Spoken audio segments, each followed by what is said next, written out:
Hi there, welcome to my YouTube channel. And my name is Biao, and I'm a realtor with Remax One Stop Team Realty. And I hope this video helps you and give you some tips and guidance in when you're a first-time home buyer, what things to know when you go into a house and what things to look out for. Yes, I'm the winner of the day. You got me loose, set me free. So say that you've done all the legwork of, getting the pre-approval, locking an area, and picking a good realtor to work with. Now the realtor sends you a couple listings and you're ready to go see them. Let's say that you are in market for townhouses. The first thing you need to understand is that there's different type of ownerships for townhouses. There's freehold townhouses, there's condo townhouses, and there's common element townhouses. And freehold townhouses give you 100% of ownership of the house and the land. This is the largest type of ownership that you can get. For condo townhouse, you actually are buying a unit in a condo corporation of the certain cities, and you need to pay a monthly fee to cover the maintenance. For common element townhouse, it's similar but different.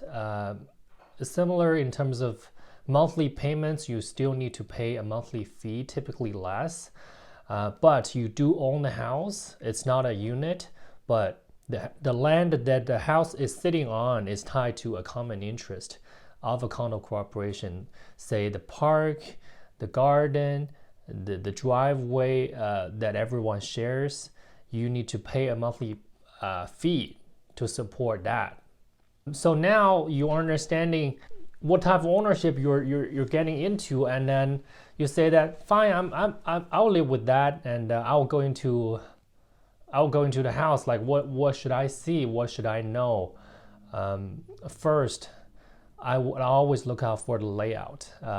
For example, some homes are meticulously staged to be more aesthetically appealing to you, and the furniture arrangements are not necessarily functional. They're just there to look better. So look out for that. And for example, sometimes you may find that chairs are tucked into the dining tables, and dining tables sometimes are pushed all the way to the wall or to the corner to make the space look a bit bigger.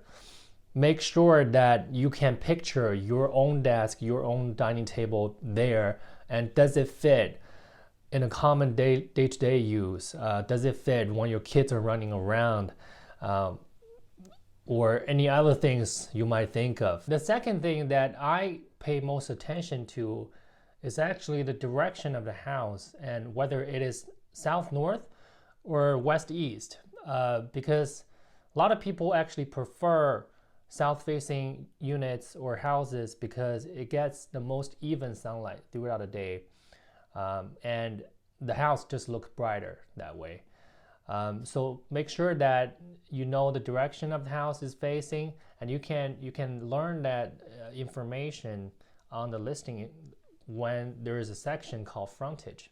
The frontage meaning that the direction the house is sitting on, which side of the street it is sitting on. If the frontage is south, that means that your house is sitting on the south side of the street, meaning that your living area and probably your master bedroom is facing south as well. And that's what you want to see. The third thing that affects the lights and the kind of a feeling of the space is the ceiling height. And it is one thing that you cannot change no matter how big of a project you have, unless you take the roof off. The houses that built before the 2000s often come with 8 feet ceiling height. You can tell by, if you're a tall guy, you can just barely touch the ceiling yourself, or you can tell by if there's a fridge, there is about 2 feet of space on top of the fridge, because the fridge is normally 68 to 72 inches. And for more recent builds, there is more 9 feet or even 10 feet on the main, or probably 9 feet on the second floor, which is very, very desirable, because large or higher ceilings, meaning that you have probably a bigger window to let more light in, and also you have that kind of feeling of the space where you can actually breathe and not that compressing kind of feeling when you're in an 8 feet home. Often becomes worse when there's not enough light coming in. We've talked about the layout, the direction of a house, and the ceiling height. These things are important, but the most important thing actually are the basics. How many bedrooms are there? How many bathrooms? Can you compromise, even if this house looks great, can you compromise the house coming with only 2 bedrooms from a 3-bedroom? Or can you compromise the house does not have a second bathroom on a second floor? These factors all affect your quality of life down the road, and you really need to work on those things first before you say, wow, I love the layout, I love all the furniture. That furniture you're not getting because you're only buying a house. Anything that can move, you're not buying unless specially arranged. So make sure you work out the basics and you cross all the T's and dot all the I's and keep shopping. So that's about it in this video, and good luck out there to find your perfect home. Next week I will be covering the tips and tricks for condos, especially in downtown Toronto. Stay tuned. See ya.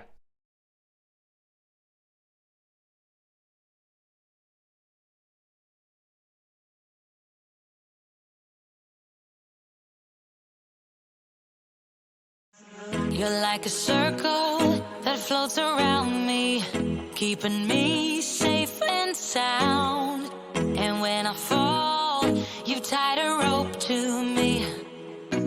You're blessing me every day. I was down with an illusion, like a sparrow with broken wings. But now I shine with your reflection on me. I'm getting back up on my